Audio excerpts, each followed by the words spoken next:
La iglesia primitiva comenzó a crecer rápidamente. Esto también supuso el ingreso de algunos problemas. La iglesia actuó rápidamente y guiados por el Espíritu Santo. De esta forma, encontramos lecciones en la palabra de Dios que nos ayudarán a reaccionar cuando surgen los conflictos. Bienvenidos al bosquejo de la lección número 7. Para este bosquejo trabajaremos con 3 objetivos. En el primero, reconoceremos que la iglesia tuvo problemas étnicos, problemas interraciales. En el segundo veremos cuál fue la reacción de la iglesia ante el inicio de los conflictos.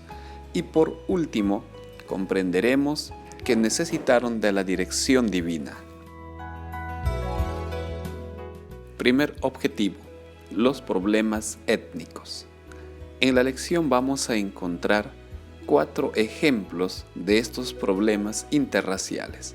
El primero está registrado en Hechos 6, cuando las viudas de ascendencia griega comenzaron a percibir que no eran bien atendidas.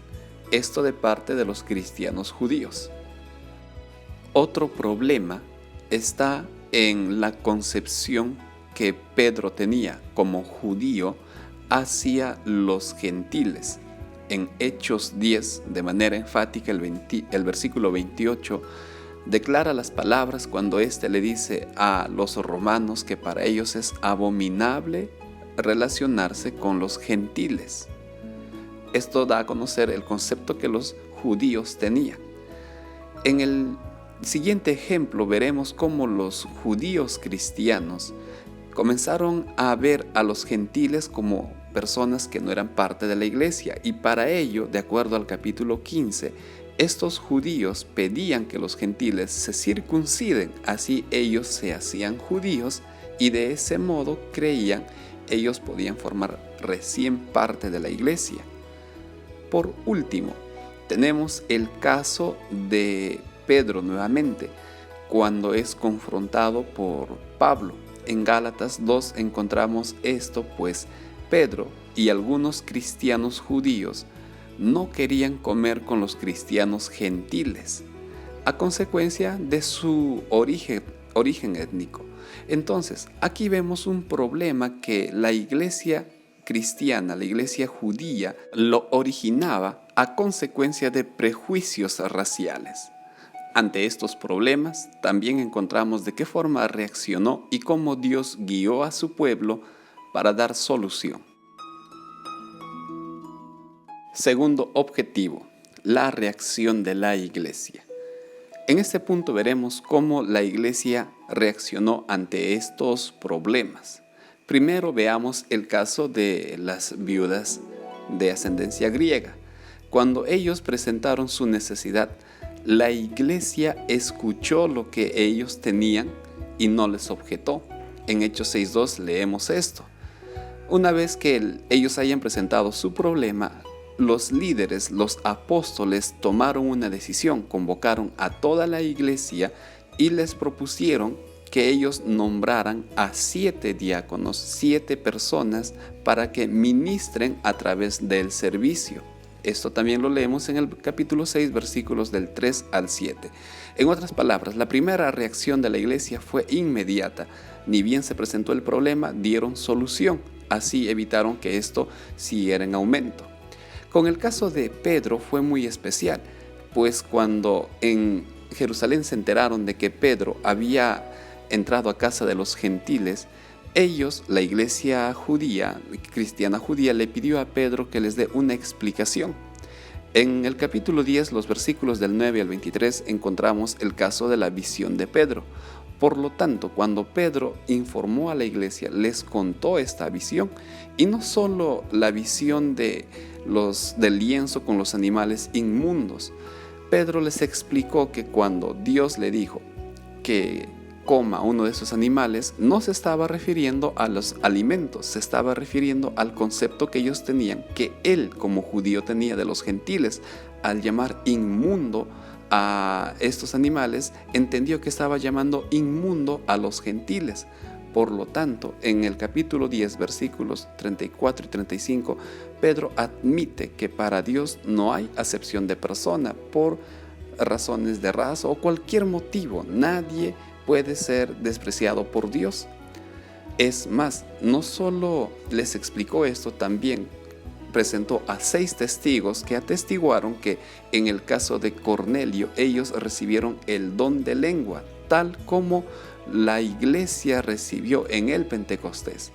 Frente a este informe, la iglesia en Jerusalén aceptó el testimonio de Pedro, reconociendo que la salvación también estaba al alcance de los gentiles. Tercer objetivo: la dirección y autoridad de Dios. En el problema o en el objetivo anterior vimos cómo la iglesia enfrentó este problema, pero que eso no nos haga pensar que no estaban siendo guiados por Dios. En este objetivo veremos de forma más directa cómo el Señor estaba guiando a su iglesia. Cuando los conflictos se hicieron más grandes, ya comenzaron a tocar aspectos teológicos como la circuncisión. El Señor guió a su iglesia para que convocaran al concilio de Jerusalén. Y esto está registrado en el capítulo 15 de Hechos. Convocado este concilio, la narración que presenta Lucas sugiere que era Jacobo quien estaba dirigiendo este concilio y no Pedro. Sin embargo, Pedro fue uno de los primeros en tomar la palabra. En Hechos 15, de 7 al 11, encontramos sus palabras cuando nuevamente, ante los delegados de las diferentes iglesias, vuelve a dar testimonio de la visión que tuvo de su encuentro con Cornelio y cómo ellos recibieron el don del Espíritu Santo, enfatizando que el Señor también estaba otorgando la salvación a los gentiles y solo ellos tenían que bautizarse y no tenían que circuncidarse. Cuando Jacobo toma la palabra, él cita al Antiguo Testamento para reforzar el concepto y el entendimiento de que era Dios quien ya había escrito que los gentiles se unirían a la iglesia, pues estaban siendo llamados por Dios. Ante estas declaraciones, y también intervino Pablo con Bernabé, en el concilio de Jerusalén se ve lo siguiente: la iglesia se somete a la guía del Espíritu Santo, pues aceptaron el testimonio de Pedro. Y cuando escucharon las declaraciones de Jacobo, que estaban basadas en el Antiguo Testamento, la iglesia también estaba sometiéndose a la autoridad de la palabra de Dios. Estas dos actitudes, dejarse guiar por el Espíritu Santo y someterse a la palabra de Dios, hicieron que la iglesia evitara muchos problemas, y también pueden hacerlo lo mismo con nosotros, evitar muchos problemas. Para resumir nuestra lección, respondamos: ¿de qué forma, aún en nuestros días, podemos estar actuando con prejuicios étnicos? ¿Por qué es importante que la iglesia actúe rápido cuando surgen estos problemas? ¿Cómo sabemos que estamos siendo guiados por el Espíritu Santo y sometidos a su palabra? Finalmente, decidamos con nuestro grupo coordinar una reunión de confraternización a la cual invitemos a nuestras visitas locales o foráneas, y de esta manera hagamos posible que las barreras étnicas se rompan.